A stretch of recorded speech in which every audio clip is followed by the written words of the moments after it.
Hello viewers, welcome back on my YouTube channel Bliss ED learning by निशा।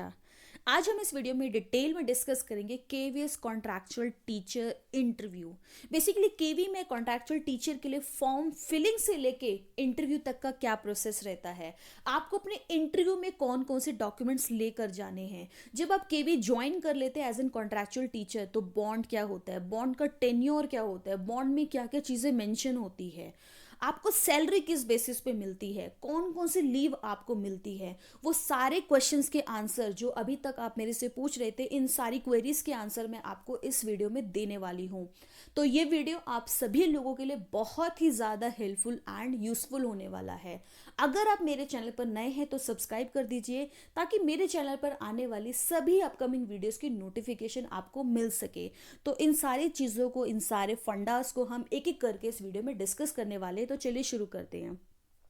सबसे पहला काम होता है आपका फॉर्म फिलिंग प्रोसेस।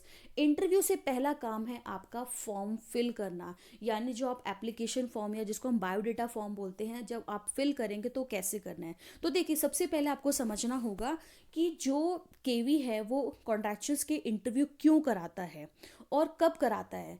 तो देखिए, हर साल आपको याद रखना है, एवरी ईयर फैब मंथ के अंदर हर स्कूल, ठीक है, हर साल फैब मंथ में हर केवी क्या करता है, अपनी स्कूल में कॉन्ट्रैक्चुअल टीचर्स के इंटरव्यू के लिए क्या करते हैं, ये एडवर्टाइजमेंट निकालते हैं।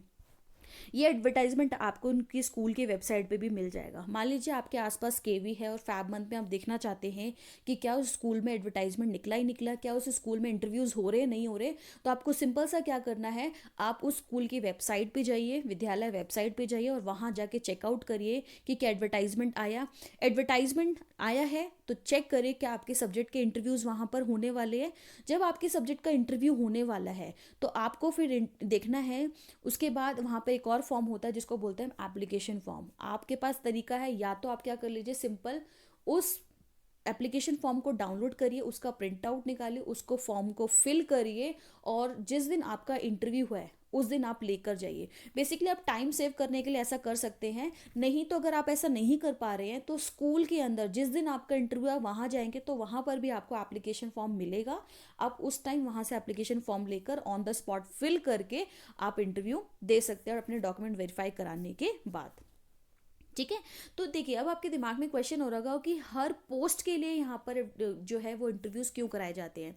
तो बेसिकली क्या होता है कि केवीज में जो है वो ट्रांसफर्स होते रहते हैं। केवी में टीचर्स, अगर कोई टीचर छुट्टी पे चला गया, लंबी छुट्टी पे, कोई मेटर्निटी लीव पे चला गया, क्या फिर अब कोई टीचर कोई और छुट्टी पे चला गया, लंबी छुट्टी पे चला गया, तो उस केस में क्या करते हैं, उनको कॉन्ट्रेक्चुअल टीचर्स की रिक्वायरमेंट होती है। तो ऐसे में बच्चों का लॉस ना हो, टीचर उनको ना मिले, तो फॉर अ सेफर साइड वो क्या करते हैं, हर पोस्ट के लिए हर साल कॉन्ट्रैक्चुअल टीचर्स के इंटरव्यूज करा लेते हैं और इंटरव्यू कराने के बाद एक पूरा पैनल बना लेते हैं।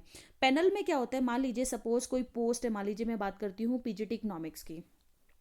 सपोज पीजीटी इकोनॉमिक्स के इन्होंने इंटरव्यूज कराए और टोटल 6 कैंडिडेट इंटरव्यू देने आए। जो लोग एलिजिबल थे, 6 कैंडिडेट, उन्होंने इंटरव्यू दिया।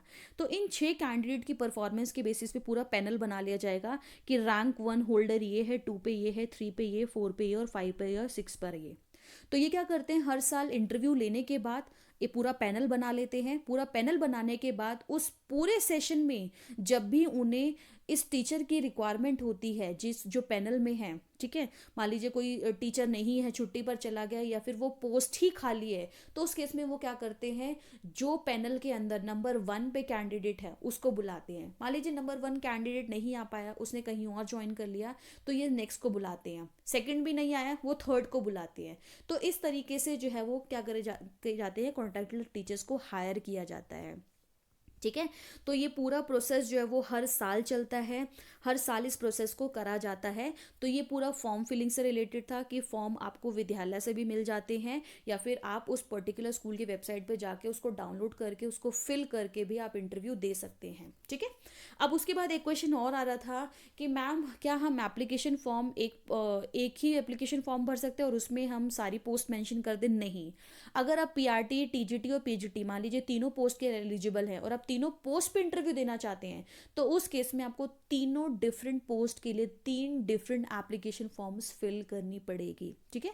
तो अलग अलग पोस्ट के लिए सेपरेट एप्लीकेशन फॉर्म आपको फिल करना पड़ता है। और ऑब्वियसली अगर आप मान लीजिए जिस डेट पर आप इंटरव्यू देने जा रहे हैं, मान लीजिए उस डेट पर आप तीनों पोस्ट के एलिजिबल है, तो इट इज़ माय सजेशन कि आप तीनों पोस्ट के लिए इंटरव्यू दीजिए, ठीक है। जैसे पीआरटी में चांसेस ज़्यादा रहे, आप मान लीजिए आप पीजीटी के लिए आपका कंसर्न ज़्यादा है बट आप पीआरटी के लिए भी एलिजिबल हैं, तो हो सकता है कि क्योंकि पीआरटी में पोस्ट ज़्यादा होती है तो आपके चांसेस वहाँ पे बढ़ जाते हैं, पीजीटी में आपके चांसेस क्या होते हैं, कम होते हैं। तो जितनी भी पोस्ट के लिए आप एलिजिबल है उस पोस्ट के लिए इंटरव्यू दीजिए। और हाँ, मान लीजिए सपोज एक ही डेट पर 2 स्कूल्स में इंटरव्यू है और घर के आसपास आप दोनों स्कूल में इंटरव्यू देना चाहते हैं, तो टाइम बचाने के लिए आप क्या करिए, पहले से ही उनकी वेबसाइट पे जाके उस एप्लीकेशन फॉर्म को भर के घर से ही लेकर जाइए ताकि अपना टाइम बचा सके और एक ही दिन में आप दोनों जगह पर इंटरव्यू दे सके, ठीक है। अब ये तो हो गया फॉर्म फिलिंग से रिलेटेड कि आपको फॉर्म फिल कैसे करना है, होता क्या है, क्यों बुलाया जाता है, वो सारी चीज़ें हमने यहाँ पे कवर करी। अब आप फॉर्म फिल कर कर गए, जिस दिन आपका इंटरव्यू था आपको क्या करना है, सबसे पहला काम क्या करना है, फॉर्म फिल के करने के बाद आपको अपने डॉक्यूमेंट को वेरीफाई कराना है। तो जब आप डॉक्यूमेंट वेरिफिकेशन कराएंगे तो ध्यान रखिएगा ज़रा, आपको अपने साथ एप्लीकेशन फॉर्म लेके जाना है, आपको अपने साथ जितने भी आपके ओरिजिनल डॉक्यूमेंट्स हैं जो आपने अपनी एप्लीकेशन फॉर्म में जितनी भी क्वालिफिकेशन लगाई है, आप अपने साथ सभी ओरिजिनल डॉक्यूमेंट्स लेकर जाए और उन सभी ओरिजिनल डॉक्यूमेंट्स की एक फ़ोटो कॉपी जो आपको सेल्फ अटेस्ट करनी है, अपने साइन करके लेकर जाने हैं, ठीक है। तो वो लोग क्या करते हैं, जब डॉक्यूमेंट वेरीफाई करते हैं तो वो बेसिकली क्या करते हैं, आपने एप्लीकेशन फॉर्म में जो लिखा है वो सारी डिटेल्स चेक करते हैं, किसके साथ, आपके ओरिजिनल डॉक्यूमेंट्स के साथ, और आपकी फ़ोटो कॉपी भी चेक करते हैं और वो सेल्फ अटेस्ट होना ज़रूरी है।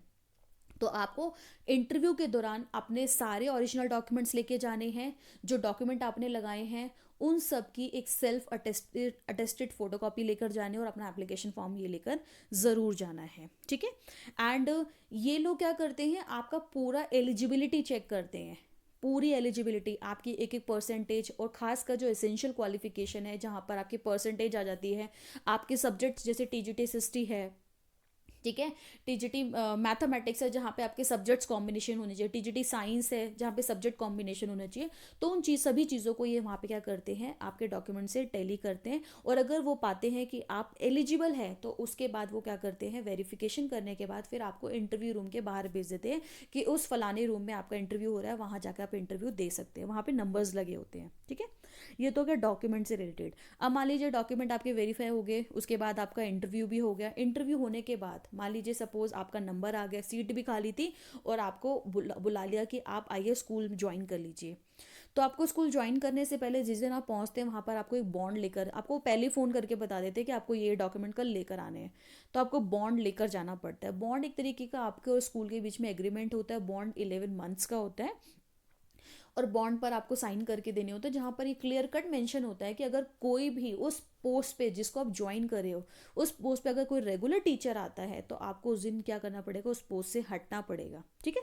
ये बॉन्ड में चीज़ें मेंशन होती हैं। अब बात करते हैं आपकी सैलरी की, आपको सैलरी किस बेसिस पे मिलती है। तो देखिए कई डिपेंड करता है, कई बार ऐसा बोला जाता है सैलरी टाइम पे नहीं आती, कई बार सैलरी टाइम पे आती है, डिपेंड करता है कि आपका स्कूल लोकेटेड कहाँ पर है, ठीक है। कुछ स्कूल्स में ऐसा भी देखा है मैंने कि जहाँ पे सैलरी टाइम पर आती है, कुछ ऐसे स्कूल्स भी है जहाँ पे सैलरी टाइम पर नहीं आती है, ठीक है। बेसिकली प्रॉब्लम क्यों होती है ऐसा, क्योंकि जो कॉन्ट्रैक्चुअल टीचर्स की सैलरी होती है वो बनती है वीवीएन फंड से, विद्यालय विकास निधि। वीवीएन क्या होता है कि बच्चे जो स्कूल फीस पे करते हैं ना, बच्चा जो स्कूल फी पे करता है उसी के अंदर एक वीवीएन फंड होता है, विद्यालय विकास के लिए फंड जाता है और उस फंड से, उस निधि से पैसा आपको आपकी सैलरी प्रोवाइड की जाती है। तो देखो नाम से पता लग रहा है विद्यालय विकास निधि, यानी वो पैसा जो विद्यालय विकास के लिए यूज़ किया जाएगा। तो स्कूल्स क्या करते हैं, सबसे पहले उस पैसे का इस्तेमाल जो है वो स्कूल डेवलपमेंट के लिए यूज़ करते हैं, जो उनके लिए सबसे प्रायोरिटी है स्कूल में डेवलपमेंट करने के लिए वहाँ खर्च करते हैं। और उसके बाद जो थोड़ा बहुत पैसा बचता है हर महीने, उस पैसे से वो क्या करते हैं, कॉन्ट्रैक्चुअल टीचर्स की सैलरी प्रोवाइड करते हैं। इस वजह से क्या होता है कि कई केवीज में जो सैलरी है वो क्या हो जाती है, लेट हो जाती है, जबकि रेगुलर टीचर्स की जो सैलरी होती है वो सेंट्रल गवर्नमेंट की तरफ से आती है, ठीक है। And as well as salary differ करेगी, आप जो केवी ज्वाइन कर रहे हो वो नॉर्मल स्टेशन है या फिर वो हार्ड स्टेशन है या फिर वेरी हार्ड है। अब देखिए रेगुलर पोस्ट के लिए तो ये हार्ड वेरी हार्ड इस तरीके का कॉन्सेप्ट तो हटा दिया गया है, लेकिन जो कॉन्ट्रैक्चुअल टीचर है वहाँ पे डिपेंड करता है कि आपकी सैलरी नॉर्मल स्टेशन पर है, हार्ड स्टेशन पर है या वेरी हार्ड स्टेशन पर है। उसके हिसाब से आपकी सैलरी डिफर करती है, साथ साथ डिफर भी करती है। ऑब्वियसली पीजीटी पोस्ट है तो सैलरी ज़्यादा होगी, टीजीटी है उससे कम होगी, पीआरटी है उससे कम होगी। तो ये पूरा आपका सैलरी स्ट्रक्चर रहता है।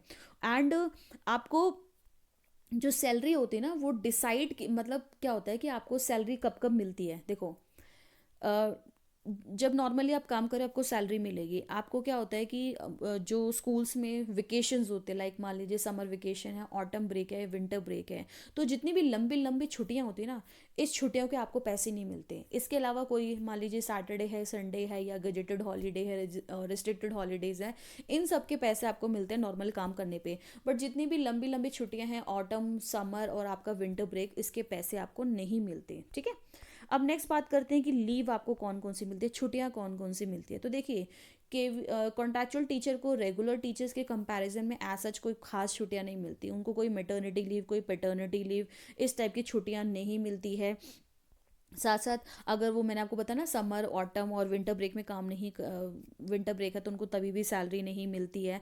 इसके बस इनके लिए क्या करा गया कॉन्ट्रैक्चुअल टीचर के लिए, वो भी अभी ज़्यादा नहीं, कुछ टाइम पहले ही हुआ है, जहाँ पर कॉन्ट्रैक्चुअल टीचर को क्या किया जाता है, हर महीने एक कैजुअल लीव दी जाती है। यानी हर महीने अगर आप एक छुट्टी मारते हो किसी भी दिन, तो उसमें आपको जो है वो उसके पैसे आपको मिलते हैं, यानी वो एक तरीके से पेड लीव होती है। ठीक है। तो ये कुछ बेनिफिट्स थे। तो इस वीडियो में मैंने आपको पूरे, अगर आप केवी में एज एन कॉन्ट्रेक्चुअल टीचर या तो ज्वाइन करने वाले हैं 1 अप्रैल से, या फिर आप कॉन्ट्रेक्चुअल टीचर इंटरव्यू की तैयारी कर रहे हैं, तो आप लोगों के लिए वीडियो बहुत ही ज़्यादा हेल्पफुल होने वाली है। तो आई होप आपको वीडियो पसंद आई होगी। So do like, share and subscribe my channel and also press the bell icon button to get the notification of all my upcoming videos. So thanks for watching. जय हिंद, जय भारत।